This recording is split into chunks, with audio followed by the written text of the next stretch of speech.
Carson Okay. Kressley, welcome back to Jason Unleashed. I feel like I haven't seen you in a while. Thank you. I know it's been too long. You look marvelous. And I was thinking about your show. It was like Unleashed. And then I was thinking of like Off Leash. And it sounds like a naughty puppy. So anyway, my thoughts they're all out there now.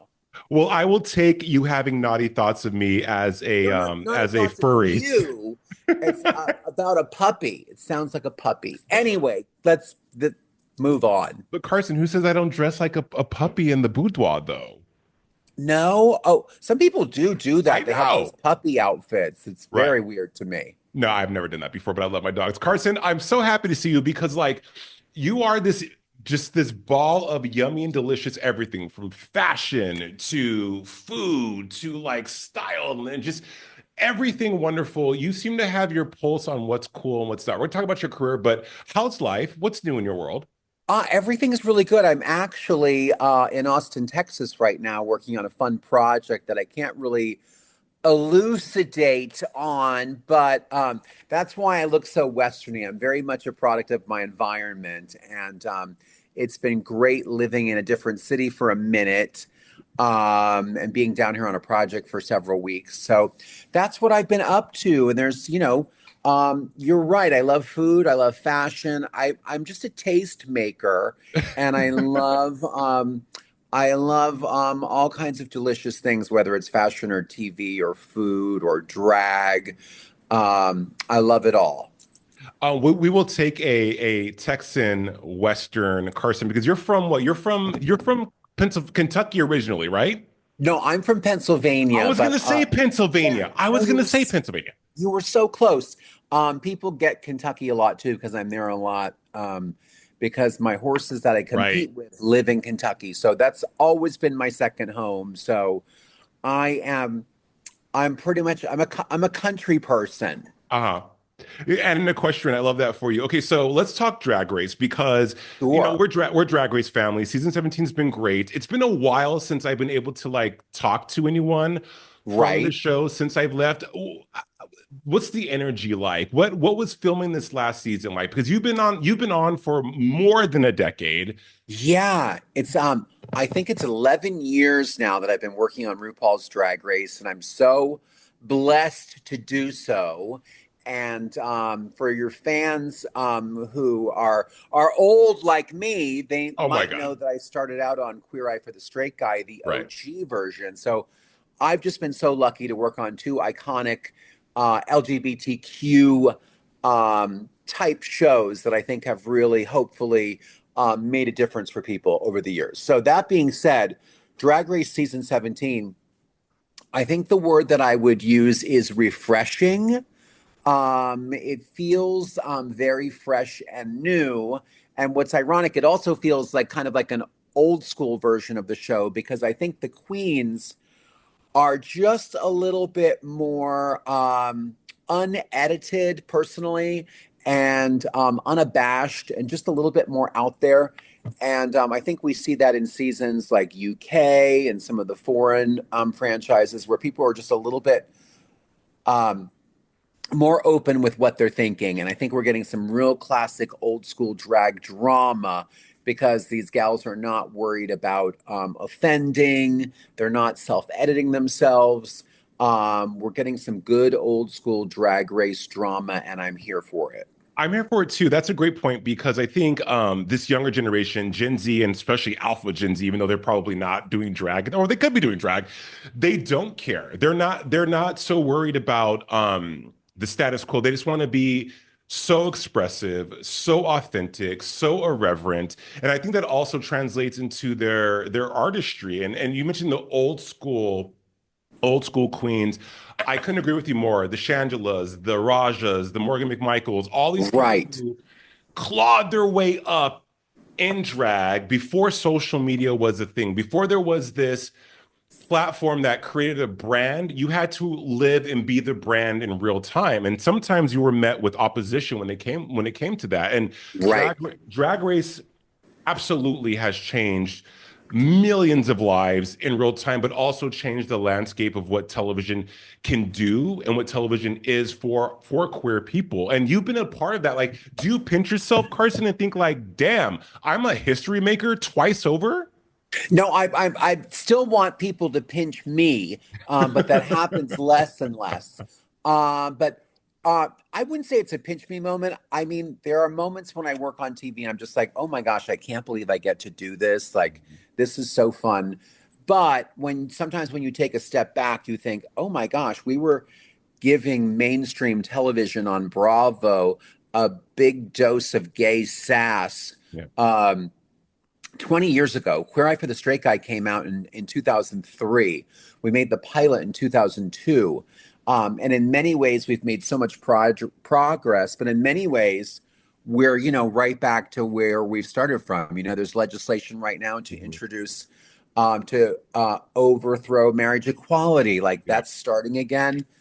So the short answer to that question is, yeah, I'm very proud to have hopefully moved the needle forward in my own little way, both on Queer Eye and certainly on Drag Race. And the power of television and the power of visibility is that people, especially young people from Milwaukee to Mumbai, Mhm. because of streaming, get to see people like me living authentically, celebrating others, being celebrated, and realizing that it's okay to be just exactly who you are. That's very, very powerful. And it's not a pinch me moment, but I'm very grateful to be able to do that.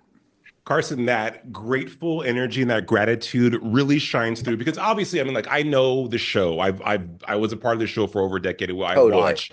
I know you, but when as a viewer, when you give your critiques and you rarely have anything negative to say, it's always coming from a place of love and there's a lightness besides really great lighting. There is a Thank lightness. you. There's a lightness to you as a judge on the show that I've always thought was always present. I always took your critiques, even though I'm not on the main stage in drag, but we have our favorites on the show and we're rooting for them. And when you give a Right. critique, it's like Carson's giving it from a place of love and kindness, and also not to tear somebody down, but because you want to see them win. Not saying that Michelle or TS or Right. Ross or even Rue doesn't do that, but you just have this really nice, energetic, positive Scorpio energy. Thank you. You don't normally hear that all together in the same sentence when it comes to Scorpio energy, but you know it. Um, I just feel like my role as a judge, whether it's on RuPaul's Drag Race or Beat Bobby Flay or Uh-huh. Barbecue Brawl or the Ninth Circuit Court of Appeals. Oh, wait, I'm not a federal judge yet. But I think our role as a judge is to be here's what the criteria was, here's how you maybe met it or didn't meet it, and here's how what I want you to do so you stay in the competition. Like Right. we are, I like to think of myself as a coach and not a judge, and I say, oh, if you do X, Y, and Z, you're going to be so much better because I think positivity leads to better results. Oh, And I don't know if totally. that's because I grew up like riding horses and working with animals, but I think when you motivate with positivity, you always get a better outcome. After all these years of watching drag sashay down the runaway, and you get to see it from so many different vantage points. Sure, the Yes, show, but you travel around the world. You appear I in so many do. different. So you see drag through such a different lens in so many different places. What do you think has evolved, or what do you think is the most dynamic part about drag now? Having Drag Race be this kind of beacon and Right. and a playbook, if you will, of what drag can be. Well, when I was just a young fella in the 90s in New York City, I really loved, coming from a small town in Pennsylvania and then moving to New York, like literally the day after graduation. There's a whole new world. And one of my favorite places would be to go to the Pyramid Club in the East Village of New York. Rue would go there all the time. Lady Bunny. There was a drag queen called Misunderstood. Um, they did drag in a very specific way. It was in a basement. It smelled bad. It was very indie, very East Village. It was very club driven. And I think what's great about Progress is that now there's so much diversity in drag. Yes. Anybody can do drag. It's a coloring book and it's a box of crayons that everybody has access to. And there's so many different kinds of drag. There are drag queens who read books to little kids. There are drag queens who do sexy stripper acts in clubs. There are people who are cisgendered, heterosexual dudes that do drag. So it's kind of, we finally gotten to the point where people realize it's an art form and it's available to everybody. Drag is camp, drag is fashion, drag is beauty. You don't have to be a certain type of person to be able to participate or to enjoy it. And I think that's the greatest thing from the show, but just Progress in general, that a whole world of people get to be fans of this art form that is now being treated, for the most part, as an art form. Who is Carson Kressley? If someone had to ask you that and you were like on your deathbed, I know it's so morbid, but I always ask this Oh question because people really get to the nitty gritty of who they are. Who is Carson Kressley? Oh my gosh, that's a great question. Look at you, Barbara Walters. Um, hmm, um, I think, gosh, I'm a people person and a pet person, and I would want to be remembered as someone who was a promoter of joy. Mhm. Okay, so like just whatever that means, like if it's good food or nice clothes or horses or whatever it is that I'm really really into, I think the common thread is that I'm enthusiastic and joyful and I want to share it.